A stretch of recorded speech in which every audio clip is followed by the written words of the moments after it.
¿Qué tal, mis queridos hermanos, mis queridas hermanas? Qué gozo para mí saludarles una vez más al dar inicio a una nueva entrega del programa Reavivados por su palabra. Oro para que este día sea de gran bendición para cada uno de ustedes, sobre todo en el área espiritual, que crezcamos en la medida que el Señor ha querido que crezcamos. Hoy estamos llegando al capítulo número 2 del Evangelio según San Juan. Y este es un capítulo relativamente corto, pero con lecciones extraordinarias que vale la pena mirar, resaltar, rescatar, internalizar y poner en práctica. El capítulo se introduce con la historia de las bodas de Caná. Dice que 3 días después, es decir, 3 días con el método inclusivo desde el día en que Cristo emprendió el viaje, ahí relatado en en San Juan 1:43, fueron invitados a unas bodas, dice la escritura, y él y sus discípulos asistieron. Y aquí está la primera lección. Cristo inicia su ministerio en un matrimonio. Y qué interesante, porque una de las mayores bendiciones que el Señor otorgó en el jardín del Edén fue el matrimonio. Ustedes recuerdan cuando Dios colocó a Adán en el jardín del Edén para que le colocara nombre a los animales, y dice después que Adán no encontró a alguien igual a él, y dice el Señor: no es bueno que el hombre esté solo, y entonces le otorga una esposa, instituye el matrimonio, conforma el primer matrimonio, dando a entender que es la forma como Dios quiere que se viva entre un hombre y una mujer legalmente casados. Y aquí tenemos entonces una lección que puede luchar contra la corriente, que puede ir contra todo pensamiento mundano, contra todo pensamiento moderno, pero que definitivamente es el pensamiento de la Biblia y es el que hay que rescatar. El matrimonio es entre un hombre y una mujer, y el Señor lo sanciona al ir a aquellas bodas de Caná e iniciar su ministerio en aquel lugar. Dice la palabra de Dios que se acabó el vino. La madre de Jesús, según tenemos entendido, ella fue parte de la que ayudó en los preparativos de aquella boda, así que de alguna manera se sentía responsable de que el vino no hubiera alcanzado, y los siervos acuden a ella antes que al maestresala y le dicen que no hay vino, y ella acude a Cristo Jesús. Vamos a explicar un poquito el problema del vino. Vamos a explicar por qué es tan terrible este problema. Vamos a entender, en primer lugar, cómo es la cultura oriental, a diferencia de la cultura occidental. En primer lugar, las bodas antiguas allá en el oriente duraban más de un día. Podían durar hasta una semana de la celebración. Y durante toda esa semana, el anfitrión era responsable de proveer los alimentos y las bebidas para cada uno de los invitados. Muy diferente a nosotros. Yo siempre coloco este ejemplo cuando hablo de esto para comprenderlo. Usted me invita a un cumpleaños, picaron la torta, me dan el pedacito, a mí me parece muy sabrosa y le digo: oye, me gustaría más. Y usted dice: no, se acabó, era pequeña, ya terminó. ¿Y cuál es el problema?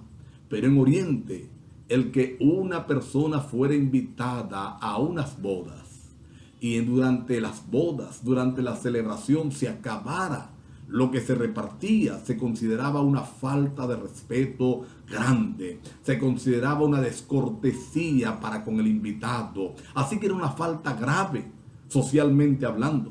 Entonces dice que la María acude a Cristo, le dice: mira, no tienen boda, no tienen vino, perdón, tienen un problema en las bodas, no tienen vino.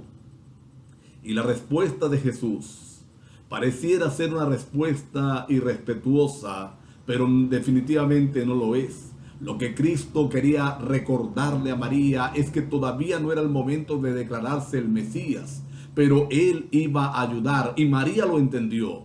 María lo entiende al decirle a los sirvientes: hagan todo lo que Él les dice. Y Cristo manda llenar unos cántaros de agua, luego manda sacar el agua de las tinajas que la lleven al encargado de la ceremonia. El hombre la prueba y descubre que es un vino maravilloso, superior al que han servido. Y llama al novio y le dice, mira, tú has hecho todo lo contrario. Todo el mundo sirve primero el mejor vino y cuando ya la gente está que ha tomado bastante, pues simplemente entonces le sirve el que es inferior. Tú lo has hecho al revés.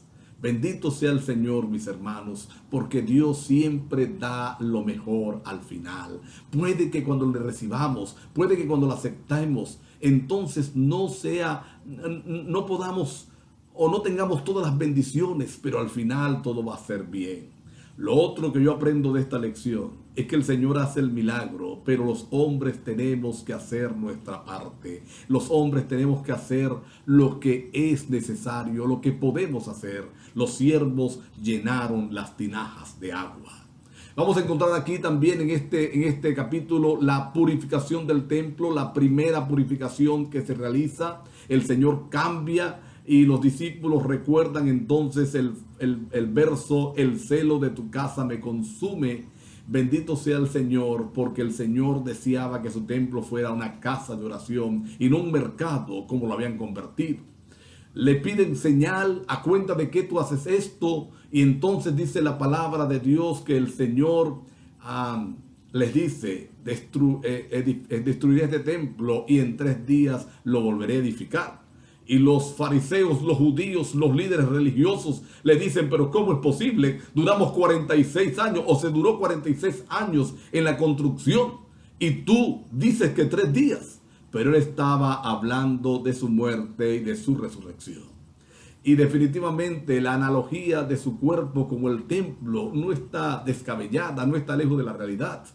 Porque la gloria de Dios fue depositada en el templo. Y Juan capítulo 1 versículo 14 nos dice que la gloria también del Padre fue vista en Cristo Jesús. La misma gloria, alabado sea el Señor.